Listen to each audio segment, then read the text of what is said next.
Hi, and welcome to our next tutorial video on C++.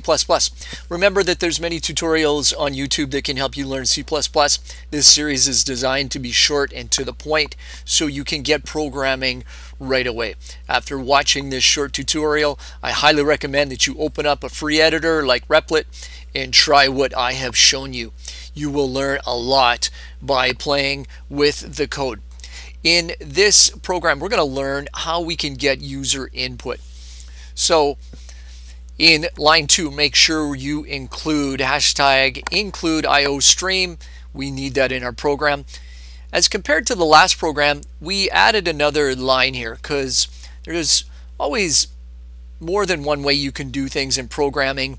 And instead of having std : in front of cout, instead I'm going to try this here. I'm going to put using namespace std and semicolon after that. And what that does is it allows me to not have to put std : in front here or here. So notice that change in this program. Line 4, we have our main function here. This is the return type. This is the identifier. This is our main function. So make sure you have this typed in exactly like this. And make sure you've got curly brace here, curly brace here, and then we have our code inside. What this program does is in line 6 we declare 3 different variables of type integer. First one is first number, second number, and then we have sum of 2 numbers. Whenever you're picking variable names, always pick variable names that make sense. Makes our code easier to follow. Line 7, we are telling the user to enter the first digit and hit enter.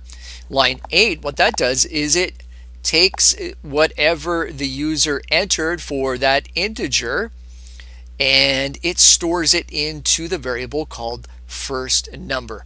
Notice that cout is written like this. We've got less than, but for cn it's greater than. Think of it like cn, we are placing the input from the user into this variable here. Cout, next line, we've got enter the second integer and hit enter. And then the next line, line 10, we are going and taking that user input and storing it into second number. Line 12 does a calculation.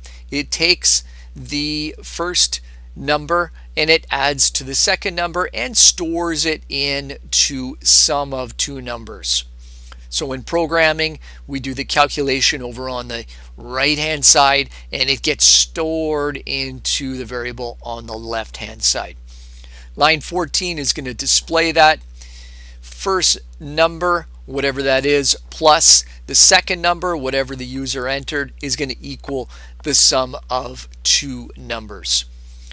And then we've got return 0. So let's go ahead and try this. So if we click on run and the program says enter the first integer and hit enter. So if we put 5 and enter the second integer and hit enter, I'm going to hit 7, enter, then it outputs 5 plus 7 is equal to 12. So in this program we declared 3 variables of type integer and we use those to do a sum calculation and then output the answer. That's it for this video. Thanks for watching. See you next time.